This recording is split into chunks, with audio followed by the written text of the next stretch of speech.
O Instituto de Educação e Saúde de Taquara está apresentando Estudos do Livro de Apocalipse, que está sendo apresentado por Diego Silva. Essas aulas foram ministradas aos alunos do IEST em 2009. Ok, vamos abrir Apocalipse 6. Hoje nós vamos entrar nos 7 selos, começando com o primeiro verso. E havendo o cordeiro aberto um dos 7 selos, olhei e ouvi um dos 4 animais, que dizia como em voz de trovão: vem e vê. Selo número 1, nós temos um cavalo branco. Selo número 2, nós temos um cavalo vermelho. O terceiro selo, um cavalo preto.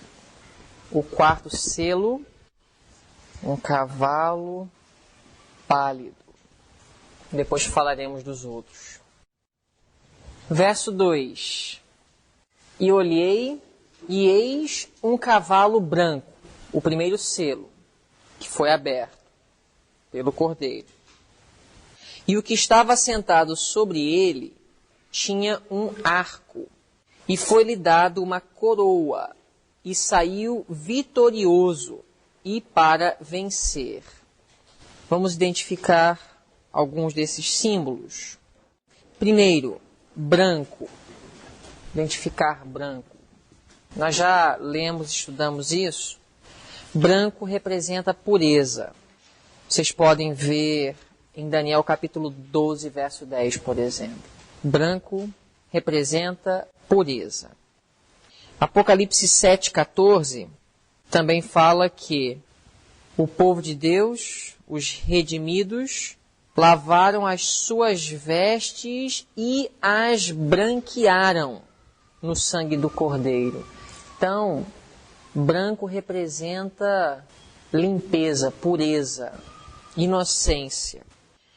Vamos identificar um cavalo na profecia bíblica.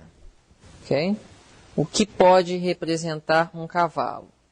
Zacarias, capítulo 10, verso 3. Vamos identificar cavalos na profecia bíblica. Contra os pastores se acendeu a minha ira, e castigarei os bodes. Mas o Senhor dos exércitos visitará o seu rebanho, a casa de Judá, e os fará como o seu majestoso cavalo na peleja. Um cavalo, ele pode representar o exército do Senhor, que peleja por ele. E nesse sentido, o primeiro selo, que tem um cavalo branco, pode ser uma representação da igreja de Deus que estava em uma condição de pureza e de inocência no primeiro século. O primeiro cavalo está paralelo com a igreja de Éfeso, que representou a igreja apostólica. Arco. Vamos identificar arco. Abacuque 3, verso 9.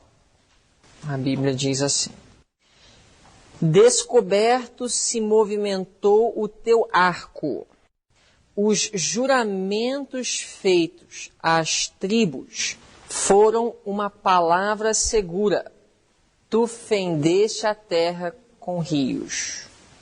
Então, arco pode ser uma representação da palavra de Deus.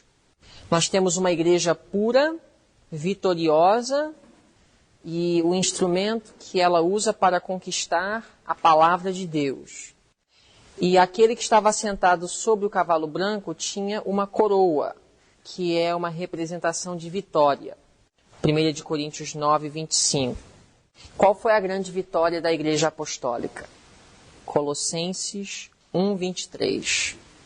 Diz assim: se, na verdade, permanecerdes fundados e firmes na fé, e não vos moverdes da esperança do Evangelho que tendes ouvido, o qual, falando do Evangelho, foi pregado a toda a criatura que há debaixo do céu, e do qual eu, Paulo, estou feito. Isso na década 60 do primeiro século. Paulo escreveu aos Colossenses e ele descreve aqui os triunfos e as vitórias da igreja primitiva. Em uma geração, o Evangelho alcançou toda a criatura debaixo do céu. Voltando a Apocalipse 6. Vamos ler de novo o verso 2. E olhei, e eis um cavalo branco, e o que estava sentado sobre ele tinha um arco, e foi-lhe dado uma coroa, e saiu vitorioso e para vencer. Então essa é a igreja de Éfeso, uma igreja que tinha boas obras, que rejeitava as heresias, que manteve uma doutrina pura, que foi atacada, mas triunfou, foi avante, vencendo e triunfando. O cavalo vermelho, paralelo à igreja de Esmirna, período de perseguição, verso 3. E havendo aberto o segundo selo, ouvi o segundo animal dizendo, vem e vê. E saiu outro cavalo, vermelho, e o que estava assentado sobre ele foi dado que tirasse a paz da terra. Qual é o oposto de paz? Guerra. Período então de guerra, um período de inquietude, e que se matassem uns aos outros. E foi-lhe dada uma grande espada, espada sendo um instrumento de guerra. Essa expressão, matar uns aos outros, semelhante ao que Jesus mencionou em Mateus 24, versos 9 e 10. Ele expressou algo semelhante. Em Mateus 24, 9 e 10. Quando, alertando os seus discípulos acerca da perseguição vindoura, ele disse assim, então vos hão de entregar para serdes atormentados, e matar-vos-ão, e sereis odiados de todas as nações por causa do meu nome. Nesse tempo muitos serão escandalizados, e trair-se-ão uns aos outros, e uns aos outros se odiarão. Espada, em Apocalipse 6, disse que foi-lhe dada uma grande espada, esse que estava sentado sobre o cavalo vermelho. Espada, em Apocalipse, tem uma conotação de perseguição. Vocês podem ver isso em Apocalipse 13:10. Apocalipse 13:10. Se alguém leva em cativeiro, falando do poder papal, em cativeiro irá. Se alguém matar a espada, necessário é que a espada seja morto. Então, a espada em Apocalipse é um instrumento de perseguição, além de ser um instrumento de guerra. Guerra aos santos, mais especificamente. Verso 5, Apocalipse 6, 5. Agora, o terceiro selo, um cavalo preto, paralelo com a igreja de Pérgamo. Período de transigência e apostasia. Será que já podemos notar uma diferença entre as 7 igrejas e os 7 selos? Há uma diferença? Nas 7 igrejas, qual foi o objetivo? O que nós recebemos através do estudo das 7 igrejas? Advertências. O que mais? Como poderíamos resumir a profecia das 7 igrejas? É essa a palavra-chave. A condição da igreja durante os séculos. A condição da igreja em 7 períodos históricos. E os 7 selos? Relatando o mesmo período, sim? Mas qual seria a diferença? Deus ele não repete uma coisa apenas para repetir. Existe um foco diferente. Assim como Daniel 2 e Daniel 7, apesar de relatar a mesma história, Daniel 7 teve outro objetivo. Daniel 8 ainda outro objetivo. Qual seria então essa diferença? O que vocês conseguem discernir entre as 7 igrejas e os 7 selos até agora? Não está descrevendo necessariamente a condição da igreja. É mais uma análise da igreja à luz da história e não necessariamente sua própria condição. No primeiro selo, nós temos a igreja triunfando e vitoriosa, conquistando. No segundo selo, nós vemos o quê? Não a condição da igreja em si, mas nós vemos o que vai passar com ela durante esse período. E no terceiro selo, nós temos um cavalo preto, vamos analisar. E havendo aberto o terceiro selo, ouvi dizer o terceiro animal, vem e vê. E olhei, e eis um cavalo preto, e o que sobre ele estava assentado tinha uma balança em sua mão. E ouvi uma voz no meio dos 4 animais que dizia, uma medida de trigo por 1 dinheiro, e 3 medidas de cevada por 1 dinheiro, e não danifiqueis o azeite e o vinho. O que será isso? Existem muitas ideias a respeito disso. Vou passar para vocês o que eu entendo do terceiro selo, o cavalo preto. Primeiro vamos identificar preto. Preto seria o oposto de quê? Branco, e branco é um símbolo, uma representação de quê? Pureza. Então, aí a gente já vê que nós temos um período através do qual a igreja passaria por escuridão. Mas o que o terceiro selo realmente nos relata é um evento que ocorreria, que traria essa fase de escuridão. Seria justamente o oposto do primeiro selo, preto em vez de branco. No primeiro século, a igreja estava triunfando. Embora aos olhos humanos, ela estava sendo derrotada. Ela era um fracasso. Mas, durante esse período do terceiro selo, é justamente o oposto. Aos olhos humanos, agora a igreja está crescendo. Mas é representado por um cavalo preto. E uma voz no meio dos 4 animais dizia, uma medida de trigo por 1 dinheiro, e 3 medidas de cevada por 1 dinheiro. Aqui nós temos uma representação do que estaria passando durante esse período da história, que envolveria ou influenciaria a igreja. Queria, antes de analisar esse aspecto, abrir com vocês em Provérbios 7, 9. Algo interessante sobre a escuridão.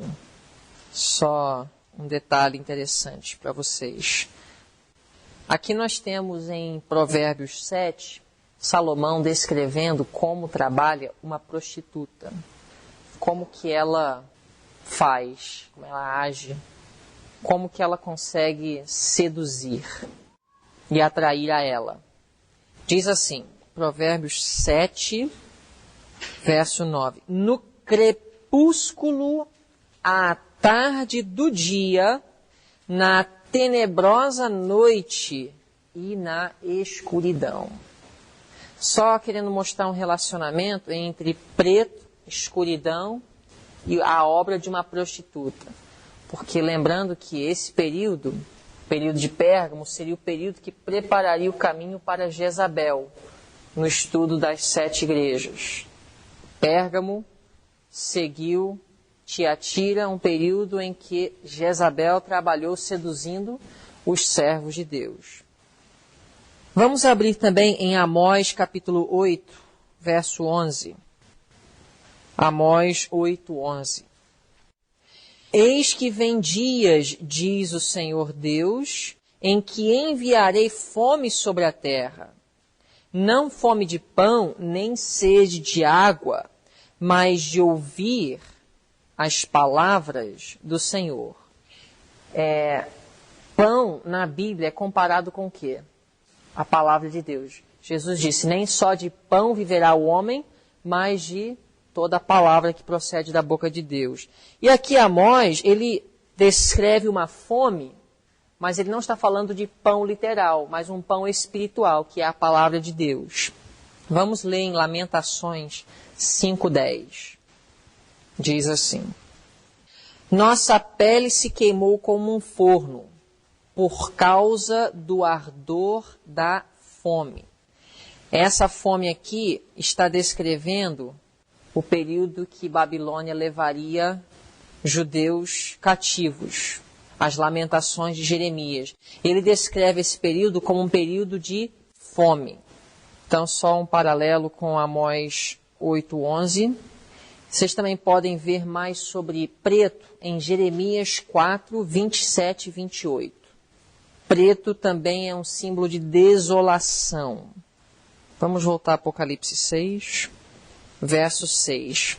Diz assim: e ouvi uma voz no meio dos 4 animais que dizia, uma medida de trigo por um dinheiro, e 3 medidas de cevada por um dinheiro, e não danifiqueis o azeite e o vinho. Aqui nós temos uma linguagem que revela corrupção. Uma medida de trigo por um dinheiro era muito pouco para a quantidade de dinheiro que era oferecido para essa medida. Por exemplo, se você for analisar, um dinheiro, o que é esse um dinheiro? Era como se fosse equivalente a um dia de trabalho. Então, um dia de trabalho, uma medida de trigo. E 3 medidas de cevada por um dinheiro. Então, como que eu compreendo? Porque cevada, trigo, você usa isso para fazer pão. Pão é uma representação da palavra de Deus. Então, aqui nós temos uma representação da manipulação da palavra de Deus, da parte dos líderes religiosos. Nós temos a corrupção da Bíblia, período no qual Vulgata, o latim, foi publicado, tradução de Jerônimo. Nós temos um período que houve fome espiritual por causa de uma manipulação das balanças, uma balança falsa. A Bíblia fala em Provérbios que uma balança falsa é uma abominação a Deus. Então nós temos uma balança e aí há uma voz no céu que diz, uma medida de trigo por um dinheiro. Então nós temos um sistema que manipula o pão, a manipulação da palavra de Deus. Vamos voltar rapidinho a Amós 8. Vamos ver aquele texto que fala sobre a fome espiritual no seu contexto. O que causa essa fome espiritual? Amós 8, 5 a 7, dizendo, quando passará a lua nova para vendermos o grão, e o sábado para abrirmos os celeiros de trigo, diminuindo o efa e aumentando o ciclo, e procedendo dolosamente com balanças, o quê? Enganosas. Então, a gente vê aqui no contexto de Amós 8:11, o que nós vemos? Balanças enganosas. O que seria uma balança enganosa? Seria corrupção. Vender algo pelo preço errado, sobrefaturar. Então, nós temos balanças falsas. Verso 6. Para comprarmos quem? Os pobres por dinheiro. Quem é prejudicado? Os pobres. E os necessitados por um par de sapatos. E para vendermos o refúgio do trigo. Jurou o Senhor pela glória de Jacó. E não me esquecerei de todas as suas obras para sempre. Por causa disto não estremecerá a terra. E não chorará todo aquele que nela habita. Certamente levantar-se-á toda ela como grande rio, e será agitada e baixará como o rio do Egito. Então esse é o contexto de Amós 8:11. Oséias 12:7 também fala sobre as balanças falsas. Vamos lá. Vamos ver o que balanças falsas está relacionado com o quê? Oséias 12:7, vocês me dizem. É um mercador. Tem nas suas mãos o quê? Uma balança enganosa. Ama o quê? A opressão. Vocês conseguem ver alguma relação entre uma balança falsa e opressão? Se eu tenho nas minhas mãos poder de vender, e eu tenho um coração egoísta, corrupto, automaticamente isso vai me levar a quê? O poder e o egoísmo vai me levar a quê? Opressão. Opressão de quem? Do pobre.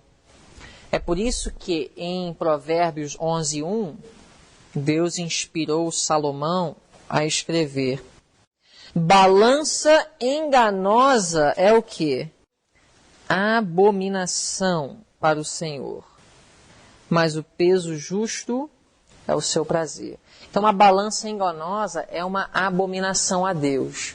Mas eu creio que aí no terceiro selo, nesse cavalo preto, nós temos uma balança, e obviamente é uma balança enganosa, porque eles estão vendendo uma medida de trigo por um dinheiro, que é um dia de trabalho. Então é uma balança enganosa. Então nós temos aqui uma abominação a Deus. Mas eu creio que isso é mais no sentido espiritual. O pão da palavra de Deus manipulado durante esse período. Foi justamente nesse período que houve uma manipulação dos manuscritos originais do grego. O latim Vulgata foi publicado durante esse período, se eu não me engano, no quinto século, por Jerônimo. E não era interessante mais o clero da igreja ter um povo pensante, esclarecido, para que eles pudessem continuar com seus objetivos de tornar a igreja mais popular e mais atrativa ao mundo e mais próspera aos olhos humanos. Ela teria que comprometer os princípios da palavra de Deus. E para isso, ela teria que manter o povo em ignorância. A ignorância trabalha em favor de um clero apóstata. A ignorância é importante para cumprir os objetivos de um clero apóstata. E é justamente o que aconteceu durante esse período. Vamos lá. Apocalipse, capítulo 6, versículo 7. E havendo aberto o quarto selo, ouvi a voz do quarto animal, que dizia: vem e vê. E olhei, e eis que um cavalo amarelo ou pálido, e o que estava sentado sobre ele tinha o nome Morte. E o inferno, ou a sepultura, o seguia. E foi-lhes dado poder para matar a quarta parte da terra, com espada, e com fome, e com peste, e com as feras da terra. Quanto a essa expressão, uma quarta parte da terra, eu não tenho nenhuma interpretação para isso. Pelo menos não específica. Uma quarta parte da terra, 25% da terra. Eu não consigo ver nenhum comprimento literal desse ponto. A não ser a perseguição que ocorreu durante a Idade Média. Mas aí eu não conseguiria explicar 25% da terra. Então vamos identificar rapidamente essa expressão cavalo amarelo ou pálido. Falando de morte, 1 Coríntios 15:51, morte é um resultado do pecado. Então nós podemos dizer que o pecado é que causou esse período de palidez, escuridão, morte. Esse período está paralelo com a igreja de Tiatira, a Idade Média. Então, o simbolismo para esse período: um cavalo amarelo que estava sentado sobre ele, tinha o nome Morte, e o inferno o seguia. Para uma descrição melhor do quarto selo, vocês podem buscar em Urias Smith. Ele fala alguma coisa sobre essa quarta parte da terra sendo ferida com a espada, fome, peste e feras. Verso 9, nós temos o quinto selo. E havendo aberto o quinto selo, vi debaixo do altar as almas dos que foram mortos por amor da palavra de Deus e por amor do testemunho que deram.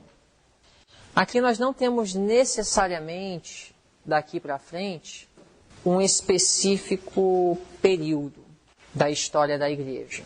Na realidade, isso poderia se aplicar a toda a era cristã em que o povo de Deus sofreu perseguição. Mas nós temos um símbolo aqui de almas debaixo de um altar, mortos por amor à palavra de Deus, que clamavam: até quando, ó verdadeiro e santo dominador, não julgas e vingas o nosso sangue dos que habitam sobre a terra? Então vamos falar um pouco sobre essas almas debaixo do altar. Primeiro, é um texto usado muito para defender a imortalidade da alma. Almas debaixo do altar clamando. Que são mortos que estão falando. Ok? Mas isso é um simbolismo. E nós temos, para comparar com este simbolismo de Apocalipse 6, Gênesis 4:10. Quando Abel foi morto por seu irmão Caim, o que diz a Bíblia? E disse Deus: que fizeste? A voz do sangue do teu irmão clama a mim desde a terra. Isso parece ser literal? A voz de um sangue pode clamar? Então é uma simbologia. Abel foi o primeiro mártir. E nós temos aqui então uma representação de mártires, especificamente desse período de inquisição e perseguição do povo de Deus durante a Idade Média, clamando até quando? Essa expressão até quando? Vocês podem consultar os seguintes versos. Salmo 13, 1 e 2. Salmo 74, 9 e 10. Salmo 94, 3. Daniel 8, 13. Até quando? Sempre no contexto de perseguição. O povo de Deus clama. Até quando isso vai acontecer? Talvez você já se sentiu assim. Até quando, Senhor? A fornalha. Até quando a perseguição? Até quando esses problemas? E também tem aqui um clamor para vingança. Até quando não julgas e vingas o nosso sangue? Não que esse é o espírito dos fiéis, mas nós temos aqui em 1 Samuel 24, 12, vamos abrir lá, para comparar com essa expressão, julgas e vingas o nosso sangue. 1 Samuel 24, 12. Julgue o Senhor entre mim e ti, e vingue-me o Senhor de ti, porém a minha mão não será contra ti. Davi falando ao seu inimigo, alguém que queria o matar. Veja bem, isso é um reconhecimento de que a vingança e o juízo pertencem a Deus. Não é um espírito de ódio contra os inimigos, mas uma demonstração de reconhecimento. A Deus pertence o juízo e a vingança. Davi revelou isso para com Saul. Deuteronômio 32, 43. Jubilai, ó nações, o seu povo, porque ele vingará o sangue dos seus servos, e sobre os seus adversários retribuirá a vingança, e terá misericórdia da sua terra e do seu povo. Também Romanos 12, 19, a vingança pertence a Deus. Então, o que poderíamos esperar depois do quinto selo? O que vocês acham? Juízo e vingança, não é não? O quinto selo é apenas o quê? Um clamor dos santos, os mártires. Até quando, Senhor? Não é os próprios mártires clamando, mas talvez esse foi o clamor de suas vidas até sua morte. Então, a partir do verso 12, no 6º selo, nós vamos ver então a resposta das orações dos fiéis. No verso 11, diz assim: e foram dadas a cada uma das almas debaixo do altar, compridas vestes brancas, e foi-lhes dito que repousassem ainda. Repousassem ainda, o que você entende com essa expressão? Eles estão repousando. Repousassem ainda um pouco de tempo. Esse pouco de tempo seria o período desde a Idade Média até a vinda de Cristo. Espera só mais um pouco de tempo, porque o tempo do juízo retribuidor e a vingança de Deus seria durante o derramamento das 7 últimas pragas. Então, esse clamor, a resposta para ele, espera um pouco. Vocês vão precisar de repousar um pouco mais, até que também se completasse o número de seus conservos e seus irmãos que haviam de ser mortos como eles foram. Então, o que isso quer dizer? Que ainda haverá um período de perseguição antes que a vingança venha. Esse verso 11 vai ser importante ao estudarmos capítulo 7. Então, não perca de vista, deixe ele sublinhado na sua mente. Verso 12. E havendo aberto o 6º selo, olhei, e eis que houve um grande tremor de terra. E o sol tornou-se negro como saco de cilício, e a lua tornou-se como sangue, e as estrelas do céu caíram sobre a terra, como quando a figueira lança de si os seus figos verdes, abaladas por um vento forte. Aqui nós temos 3 acontecimentos, 3 marcos históricos, que é um sinal para o povo de Deus que a vingança e o juízo de Deus está chegando. O grande terremoto, 1º de novembro de 1755, em Lisboa. Eu vou descrever aqui de um livro chamado Wonders of the World, um livro histórico. O grande terremoto de 1 de novembro de 1755 fez-se sentir numa extensão de pelo menos 4 milhões de milhas quadradas. Seus efeitos estenderam-se até as águas em muitos lugares, onde o abalo não foi perceptível. Fez-se sentir na maior parte da Europa, África e América, mas sua maior violência exerceu-se na parte sudoeste da Europa. E aí vocês podem consultar no livro de Ulysses Smith quantas pessoas morreram, só para vocês entenderem a magnitude desse terremoto. Então, aqui nós temos 3 eventos que ocorrem em ordem, que seria uma identificação do tempo e a proximidade do juízo e da vingança de Deus.